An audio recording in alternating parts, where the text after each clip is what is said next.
For GhanaNsem TV GH, message like, a comment, subscribe, turning on notifications so that anytime videos of this nature are uploaded, you'll be notified. MPP from penny for Monfa Munensi from na Canada Japan. Subana wa done di wo MPP mu enye. Canada Japan suban wa done MPP mu. Ogu party na ni masen ogu party no. Sa tribal politics Canada Japan ko gina northern region ye no.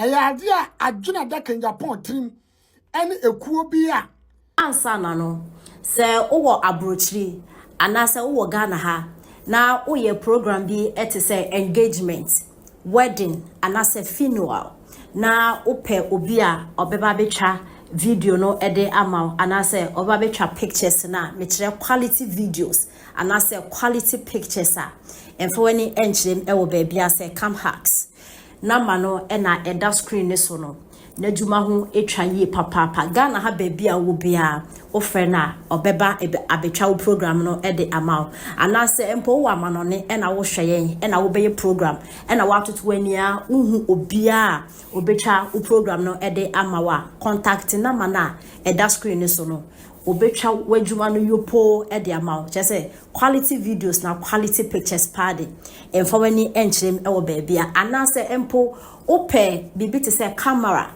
light anase drone ede etwa programmer eno nso o contact na obeba ababe ya ma fefefefefe osofu bi kan eno mapena ne tia ba omia di enti na esa utimi ko gina northern region na o gina northern region wo ba yo ma ba be hia omo no ba be din komo anase ka de obeye kire omo mo ka kire omo na o ka chem se nkofobia prane tia me se ai abaromu ma me nya bi wa se ma nya bi a menye election ntum na yesoso no se mo ya ma adwen se mo northern region for mo koto aba amasemasi a mesuma control south eye tribal politics iba chaw aba na ukoye campaign nipa no right so beto ma won to ma na Kenya pon wo gina ba bia na se wo attack nordness wo attack nordness for the one NDC MPP ekoyi baumia NDC koyi Jomama and I'll start attacking baumia personal Kennedy edi na wo Jeffrey papa no Kennedy edi na wo Jeffrey yenua ekremoni o MPP Kenya pon ya ka cho se eya asantefo ne akanfo nkwa de na anasa igwefo MPP ya party obi atimi twone bi eya atwa kasa mu ye na ya panyin Kenya pon o kasa asa wonu ma bi aka kire o kasa asa wonu ma bi eya na minim nipa woye eni sika wanya wotimi ekasa wumu nipa ugina mpanimfo anim e wo northern region hwe kasa bi o kasa kire mu nti wo expect so obi wo northern region no a delegate a onkoto obama wo kan Japan hwe kasa wo kasa eme ya sentini akura na mom Kennedy onuoma bi a wo ye no ya bubi no nya se ya kan ye me supporto enya politics sa tiase ena me fria ena anya hafo ena sa politics ye nyo ya Central region for ne tawo kura dwaw me na me ka kirawo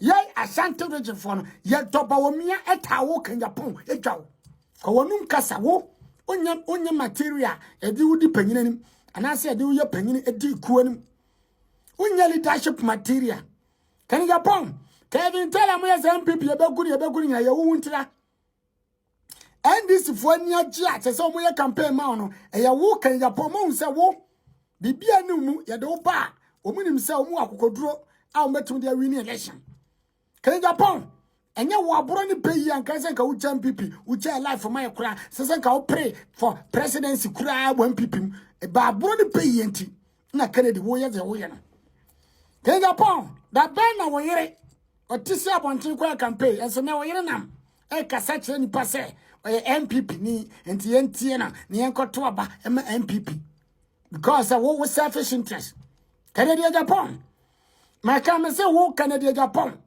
alanche Martin Hobsiadoye ene mulita ene south of bi na friend osu bempa adwen boni amudi ahye mutrim etia baumia because say esuma wom na wo ka kira asofo bi se ba asofo no be dimachi e Ghana Christopher driba bia Christopher na do so okay Japan ye Christoni Kenya pa wo ye Christoni ena nsore kaseti asa oba begun nsore oba obagun nsore nya na kan Kennedy ona aka so obagun nsore me na me di wachi wonu mu nsema na nyenti na me san firi wachi kan Japan ye ba be to about 2020 utimi frezum na woni MPP efo kasa oni social media bloggers kasa yenye campaign tia bawomia mo win election na bawomia lusu election na MPP na lusu ene de ope party ni modi yenti ame me san firi wachi say 2024 no na me ka chewo atwempone yemfa nye leadership atwempone yemfa eni tomanim atwempone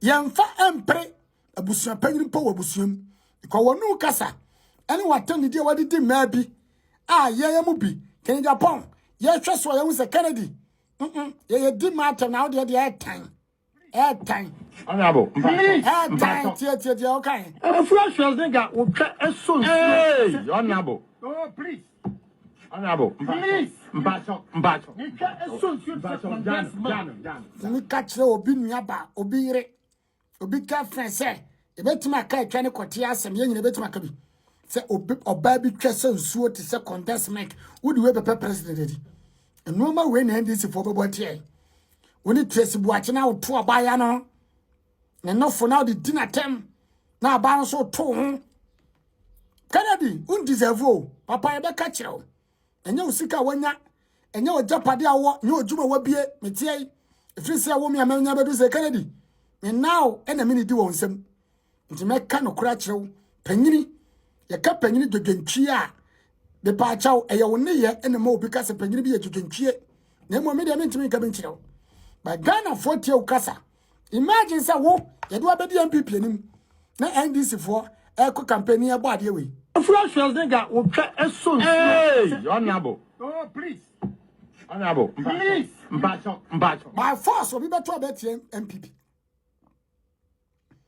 wey wo ya ka say na wo ye campaign ma bi we nya campaign na wo yo na ye personal attack personal tokwa Tracy Boache de me nya moy obi nim yere de me nya moy personal and tokwa attack Joe kache don mama can Japan and some are wokan ye atem the deal with the amanfo parliament now kontokwa oni erisei muntaka na wudi muntaka ma miatem na wudi atem of parliament and now ko jawa and Canada Japan and MPP and Ghana for minimum and I maybe a juice company Ghana be job siabo Kennedy now to parliament yanto ano kasa second Japan wo kasa o parliament da now young people ni you timi answer radio so ntokwa eno de na wo yade eye na mo kon radio so ntokwa no wo mo no omu defend omu party omu wia omu sa me gu party na ni mase ba wo you do everything all we defend the party now say do party atem now say dimu penfo atem now say gu party na ni mase onye candidate onye material yes say so be di MPP anim na wo MPP agu e kan ye wo kan Japan ntra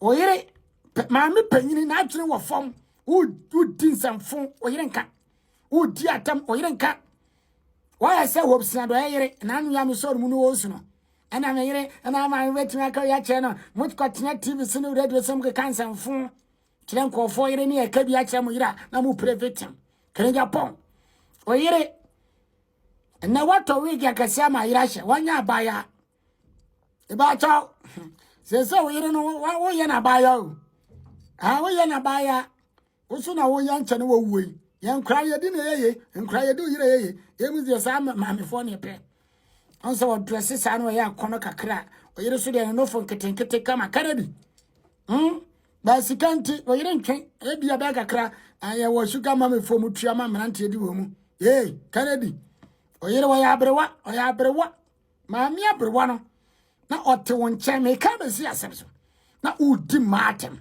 na udi nkofo atem na udi matem o yire onye de say I say your first lady material. We hearing your first lady material. A puto, Kenya Japan. We hear on to me material for second lady or first lady po. Our Ghana. On deserve. Catch how you say me say on deserve. Papa, I am sure cause me na trouble politics now you know. adwene no enya papa ada adwene Precious nigga, okay, so. Hey, honorable. Please. Yes, son no so oh please. No jina ho. Wakoma nye. Yen nyina yakoma nye ba wo de wakoma na enya no. Chese wontimi control. You can't be a president. Please. Mbacho. Ah, David. Honorable. Ba wonti ya say ko commercial break. Commercial break kura wanti. Wasabe ka foforo. Precious nigga, okay, so. Hey, honorable. Oh, please. Honorable. Please. Mbacho. Sika bia fa kwa cha abrante na oso wa no. Honorable, sa abrante hu ba bia dana so bo opa. So amana mo. Ah, David. Honorable, commercial break. We wabusu panyini ni a. Ye batan wonyai radio sun to kwakekeu. Mo ne obi a wonni ni nchen oba wone ne ntwempranda wone ne nada na abekom na future snake akora ne twetche echese ne yeretwe enso utimi ka kire no yeso obokom ko future snake na mu nye so asa ne twena sesa sa ata na o ka kire no na o ya baya nye ne ya wonyini ti o kan ya pon e be sew emegu ampipie no ase pe be bitena ne nyene ho ubeja partner opeja ya 2 to 3 years ago Honorable Kennedy Japan or can be say or video bio said na or the Babontinya former vice president na wari beku and na me video na me so Honorable me pa ucho sisi ade aware ho ayedin nti me so ngo bia na ware mpa ucho me video a me ye no asama me kai manya obia me ngo bia ni mase me ndidi obia tem. That video no was 2 or 3 years ago. Miss Ram, me pamocho. Phone calls no, audios no, message no, me ya ubia. There's no video and now audio. Bia obaka said nana donko me ya madam no. Enti Miss Ram, makache me sister. Say onim na obi come with social media na or respond there mi go be phone pa misramo eye dia kraba enti bida ene twen ana pui ana fush men kola enye nde ena yede men kola aya me with social media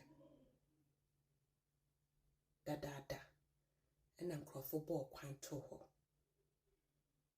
ena manfo nam so aninti enhame be okay se me da bontin a ena nka ehame se ye ni aduane wo fie a me ena men kola ye bedia ena nka be hame se men kola na me ye ni ntare bi anka ye be hye ana se yare abon ena be hame me ye okay besramo me ye okay eyaw so de enkunipa eyaw enkunipa se eyaw kunipa anka me ye sure sanka wo kra anka wewu inti eyaw enkunipa inti me pa moncho mesramo mo bia sene me audio mo bia mfrɛ embesene me se obi ye ya me na wo de video ni send me a emfa so benewo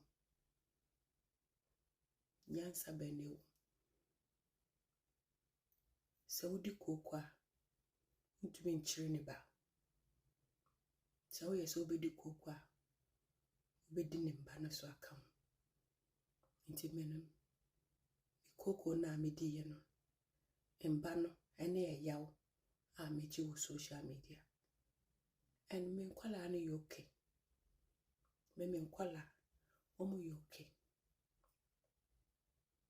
nti raising na me video office ma ye ya vice minidi ni kwa me ntumi mbo I will never ever insult anybody me mabura bono kra me hu me ho ano na makoye ya obi me obra me bono me ho nto me na me na don koma ye ya obi me menim de ada menim twɛn me abrabo a me bono me ndu bebia ya me mpo na we hu me mbobo ti me ye ya obi a video no it's 3 years video and wutie video na man ya obi ala enti se me kase ya pa ocho aware ho ayedin enti amfa emba na mbego bi na ware a pacho ya yawana se me kase me ye politics a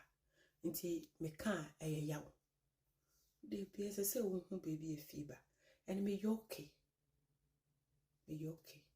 me sua bibi so bi ye ya me a mintie me manager no ka kyerem se o se na waka o se wo se former vice president, so Hon Ken de Japan. Just said it doesn't even make any sense. But a yawno and hame a yawno before no ne hame. But now no and hame. I dear hame a near me woman fear her. Men kola se umbedidi. Se woman yare. Se umbinya bibidu edi womutibeto. Ani adia me tom. Se nkofu bebeto amame. And shiranke yankopon. Me go tap send. Bombodiana use me promo code NDA1. First and iskakumo bushia 4. Me was sunny good. Ye was a cocoa, ye worship or your gunte, who America now person to be tonga, and you good business. Ye the pebro alberton. And a miankasa me want me online market. NDA online market. Me ton bibia. In Chingana a bobo a born chin kwa me ton bi. Sisi me wo bibia me wo kra. Ye wo TikTok shop so. In yama way and na say ya a hame. In kwala no ebe hame. Me kunta de joy okay. In yama but a yaw dear and ye she a yaw and ye she obini comment and ye she obini likes and ye she and your first time ni and your first time a lot of me bad life. I don't want you the will be you should know this by now. Since your Martina me go 8 years. My head mistress wahano. My head mistress. Intino mesram. My ya ubia. The video is 3 years old. Ubia ose me yao. Madam no. A ya prekwa me yao no. Omba kantim and tremo. How can I insult somebody like that? Madam no. How can I insult her? Me do him.